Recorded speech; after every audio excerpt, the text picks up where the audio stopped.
Hello there, my name's Richard Morel and I'm one of the curators of the British Library's Philatelic Collections. I'd like to thank you for taking the time to listen to this online presentation, Is There a Black British Postal History? Some Case Studies. Important national contributions made by Britain's black communities are becoming increasingly recognised and celebrated. Yet what role, if any, did postal or other communication networks play in the lives of individuals from Africa or the Caribbean?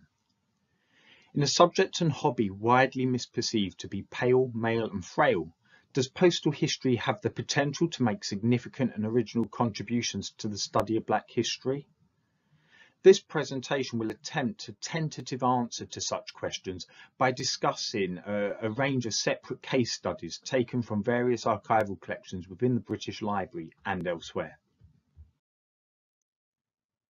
So our first case study is going to look at the themes of writing, self-interested white intervention, and release from slavery. And we're going to do this by looking at the postal history of Ayuba Suleiman Diallo, also known as Job Ben Solomon. Born in 1701 at Bundu in Senegal, West Africa, he was born into a prominent Fulbe family of Muslim religious leaders who founded the town of Bundu.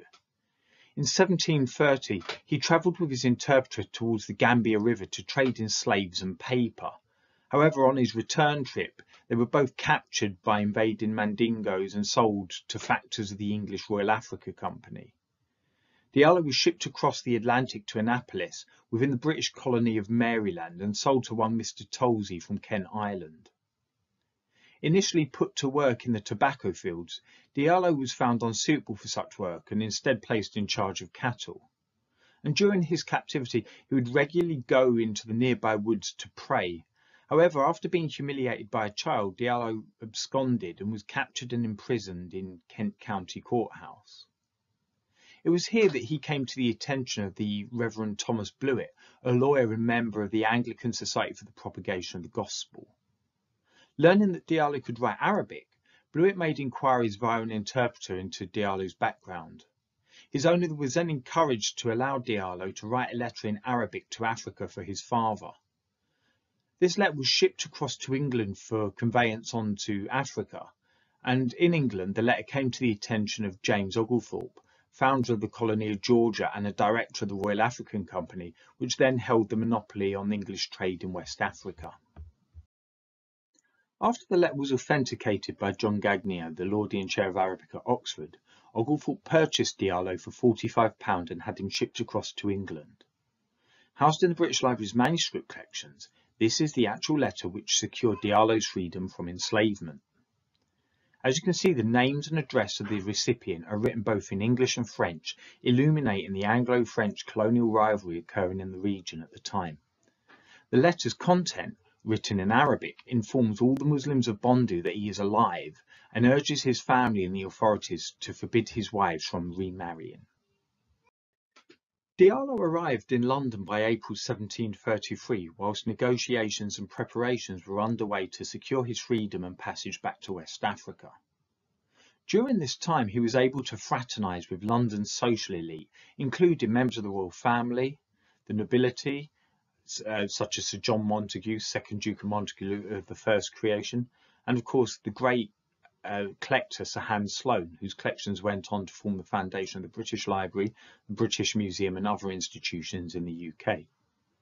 In fact, Sir Hans Sloane employed Diallo to assist him in organising and translating his collection of Persian amulets with Quranic inscriptions. By July 1734, Diallo had returned to Gambia, discovering that his father had died and one of his wives had remarried. Although his country was ravaged by war, his wealth enabled him to retain his old lifestyle, and he wrote an autobiography titled Some Memories of the Life of Job, the son of Solomon, High Priest of Bunda in Africa.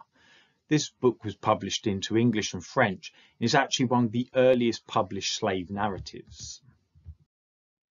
One of my favourite letters in the Sloane manuscripts is actually one written from Diallo to Sloane. It is this letter here in Arabic with an accompanying English translation, and it was written by Diallo at Fort James, Rio Gambia on the 8th of December 1734, shortly after his return home. The superscription on the back of this letter reveals it was addressed to Sir Hans Sloane at the very top in Arabic, with his name and the address of his property at Bloomsbury Square, close to the present British Museum, put in English underneath. The letter was most likely carried from Gambia to England on an unidentified English or French ship charged with a 5-pence rate. On its arrival at port, the letter was then posted, as is evidenced by the presence of the 26th of February bishop's mark reaching its recipient soon after. Regrettably, most postal historians disregard literary sources in their research. This fourth case study will amply demonstrate the error in doing so by looking at the published letters of an early black British valet, shopkeeper, composer, actor and writer named Ignatius Sancho. Sancho was born in 1729 on a slave ship during its passage to New Granada, which was a Spanish colony created in 1717, situated in North and South America, roughly corresponding to modern Colombia, Ecuador, Panama and Venezuela. His mother died at the colony, and his father committed suicide rather than live life as a slave. Somehow, the young orphan slave ended up in England under the ownership of 3 sisters from Greenwich, and it was here that he encountered John Montague, 2nd Duke of Montague of the First Creation, who encouraged Sancho to read, lending him books from the library at Montague House in Blackheath. In 1749, Sancho fled from his owners, seeking refuge in the Duke's household, where he found employment as a butler for the Duchess of Montague until her death in 1751. In 1766, Sancho obtained employment as a valet to George Montague, 1st Duke of Montague of the Second Creation, and the son-in-law of his previous patron. By 1773, Sancho's health had begun to deteriorate with the onset of gout, effectively ending his career as a valet for the Duke of Montague. Nevertheless, with his former employer's assistance, Sancho was able to establish a greengrocer's shop at 19 Charles Street, not far from the current Foreign and Commonwealth Office building in Whitehall, Westminster. Being a financially independent male householder living in Westminster, Sancho was qualified to vote in the parliamentary elections of 1774 and 1780, being the first person of African heritage known to have voted in Britain. As a shopkeeper, Sancho had time to socialise and correspond with his many friends, sharing his enjoyment of literature, as well as publishing musical compositions, treatises, plays and political articles for the various newspapers under the pseudonym of Africanus. His acquaintances included the artist Thomas Gainsborough, the Shakespearean actor David Garrett, and the sculptor Joseph Nollekens. Sancho also received many prominent visitors to his shop, including the statesman Charles James Fox. On the 14th of December 1780, Sancho died and was the first person of African descent to be given an obituary in the British press. Sancho's national reputation as a man of letters began in 1766 with the publication of his letters addressed to the famous author Lawrence Sterne, which encouraged the author to use his pen to lobby for the abolition of the slave trade. Sancho also developed an extensive correspondence with a wide range of individuals during the second half of the 18th century. One of these, William Leach, collated and published 160 of these letters in a 2-volume edition titled The Letters of the Late Ignatius Sancho an African. The book sold very well, with more than 2,000 individuals subscribing to it, and his widow received more than £500 in royalties, a considerable sum for the day.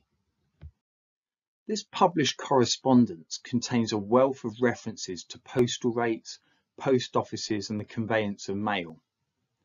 For example, letter 8 here, dated the 16th of July 1770, is addressed to James Kisby, a servant of the Montague household, which was written while Sancho was in Dalkeith, Scotland, preparing to accompany the pregnant Duchess of Buccleuch back to London. He had evidently received a letter from Kisby via the post, and in this reply at the end complains about its cost.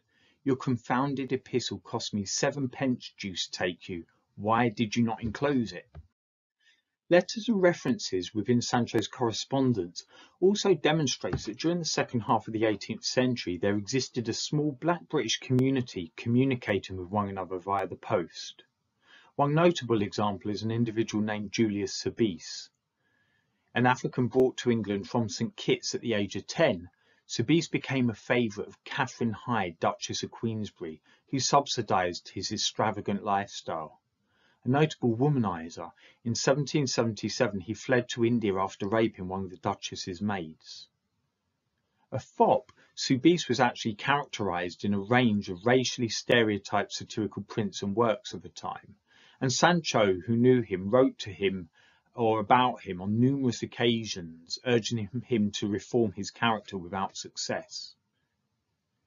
In this extract from Letter 13, written by Sancho in Richmond to Julius Soubise on the 11th of October 1772, Sancho expresses hope that Soubise will reform his character.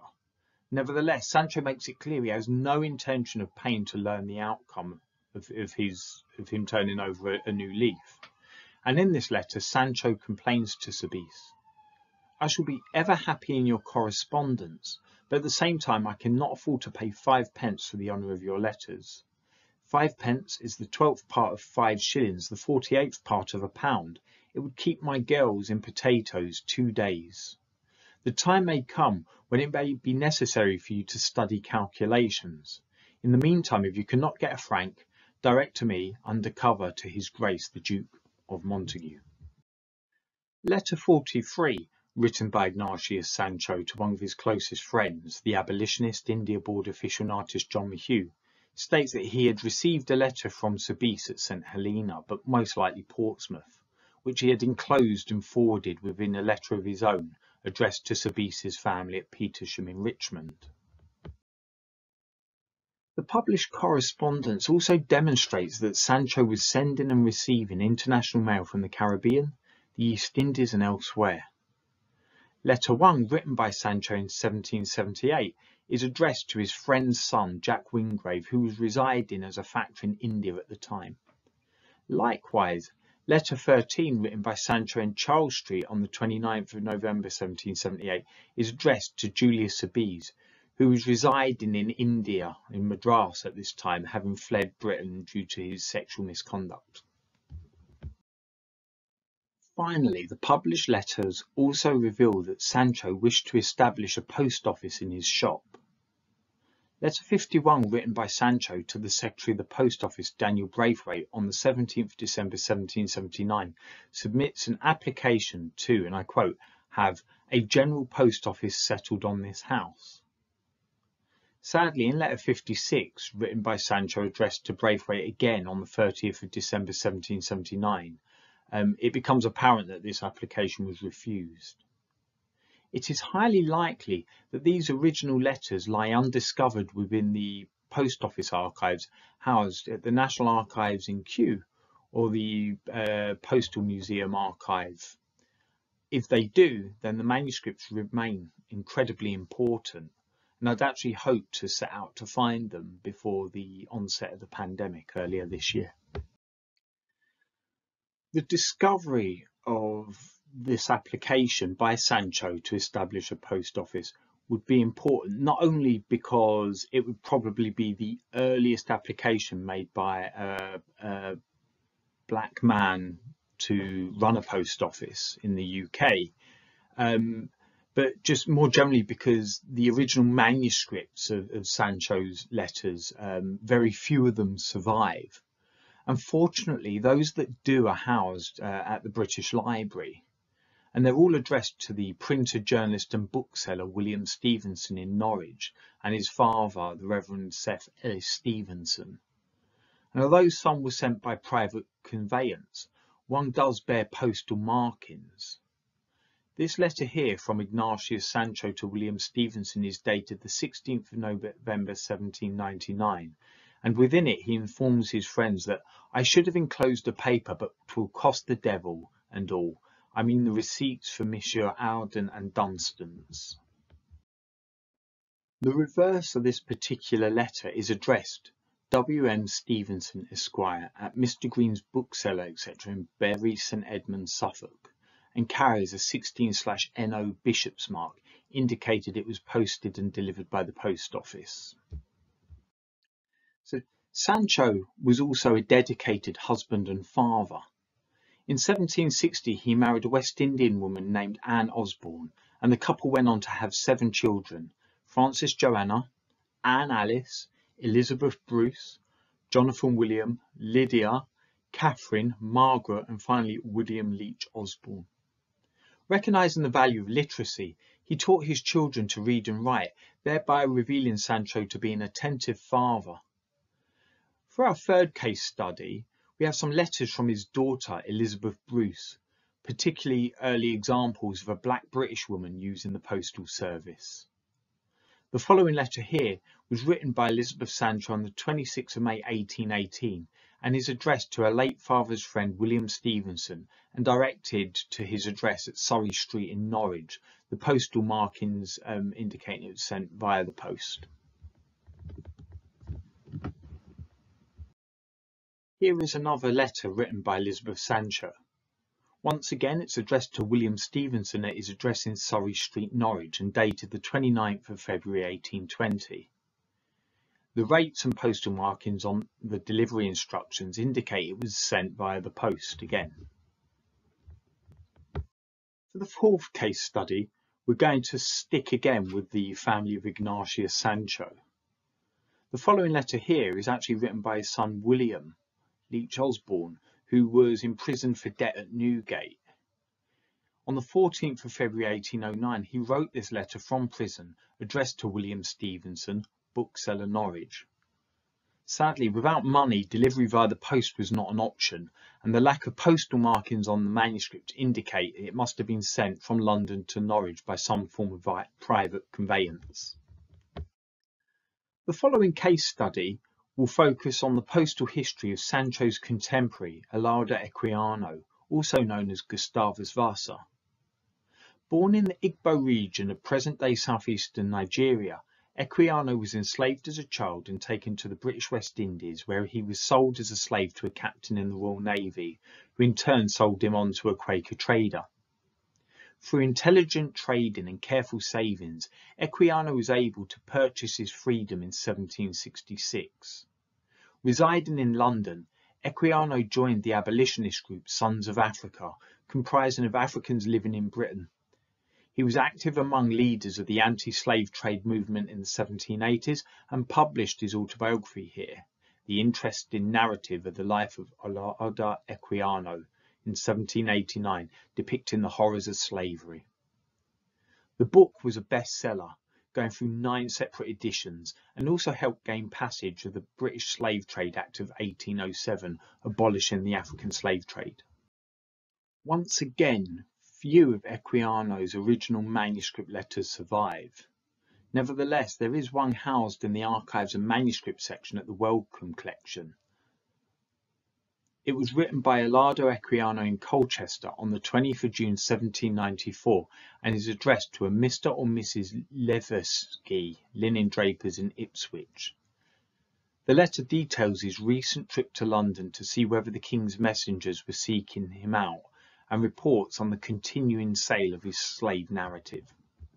The delivery instructions on the reverse of this letter reveals it was addressed to Mr. or Mrs. Liversedge, linen draper, Ipswich. There's a 2p postal rate and a Colchester hand stamp indicated it was sent by the post office in Colchester. White advocates for the abolition of the slave trade also shared news, celebrated victories and campaigned by letters and postal communication. A wonderful example from the library's collections includes a letter written by the female novelist, diarist and playwright Frances or Fanny Burney, and it was written in Bath on the 27th of June 1816 and addressed to the famous politician abolitionist William Wilberforce. Within the letter, she recalls her pleasure when learning about the abolition of the slave trade in 1807, while she was stuck in France during the Napoleonic Wars. This is the letter I've just been talking about. Interestingly, it was returned to Burney by Wilberforce, who franked it, saying it had been unintentionally left in his carriage. It also bears a red crown free hand stamp, although it's very faint, sadly you won't be able to see it on here.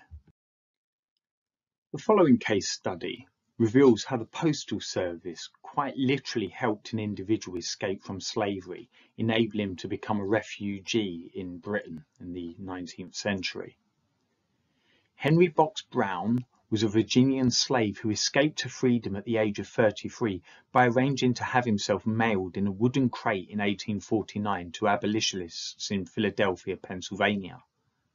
This escapade enabled him to become a noted abolitionist speaker in the Northeast United States.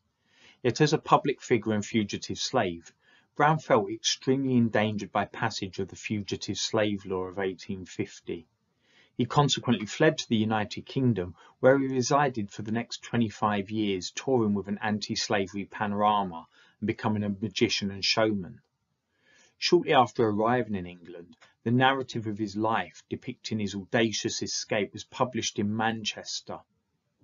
Although the tale sounds amusing to modern ears, this 27-hour journey was actually very painful, uncomfortable and grueling. This case study is actually based on my own personal family archive. My partner's grandmother, Helen Brown, was born and grew up in Belize City, British Honduras. Her Northern Irish grandfather served in the British Army during the Mau Mau Rebellion and in British Honduras, where he met Helen and fell in love. Moving to Ireland and then Hackney in East London with her husband and young daughter, my mother-in-law, during the early 1960s, Helen kept in touch with her sister, mothers and friends in Belize via written correspondence. The following letter here was sent by Helen's sister, Miss Bernice Brown, in 787 Jail Lane, Belize City, British Honduras, and it's in 1968. And it was addressed to Helen Jennett in 67 Wilton Way, Hackney, London, E8. And the archive also includes letters between Jamaica, London, and the United States with other family members as they began to emigrate.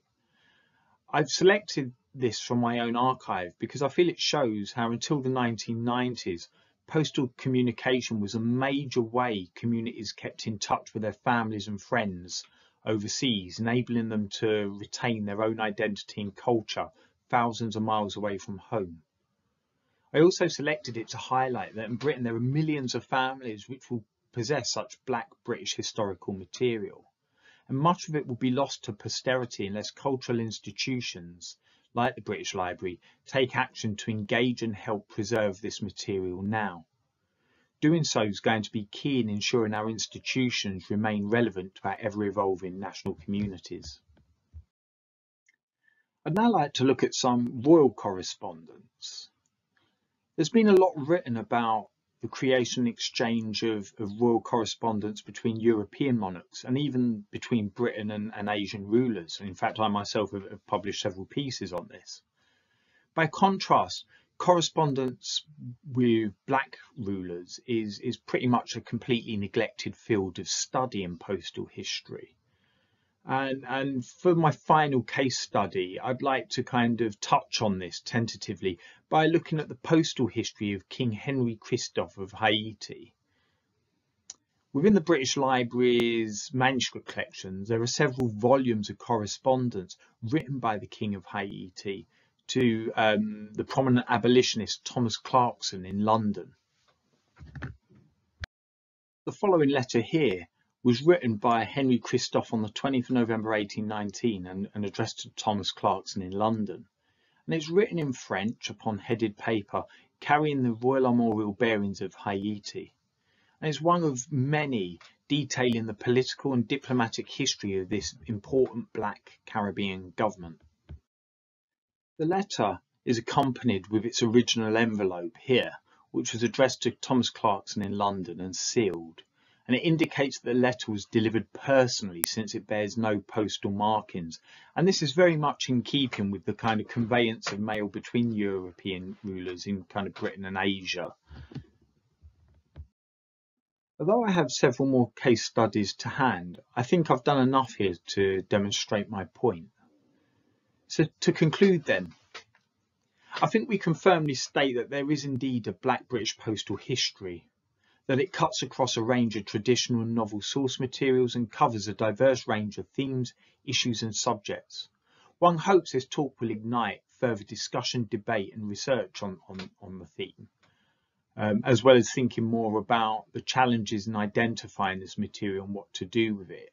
One such challenge, for example, is the use of European sounding names that are adopted for the use of the British population who would have had difficulties pronouncing some of the African names. I'd like to thank you for taking the time to listen to this presentation. And if you've got any queries regarding it, feel free to email me on the following email links. And if you're interested in this and kind of the other work that the British Library's Philatelic Collections is doing, why don't you follow us on our kind of social media platforms on Twitter, Instagram, Facebook and of course YouTube. I'd like to wish you a good day now. Bye.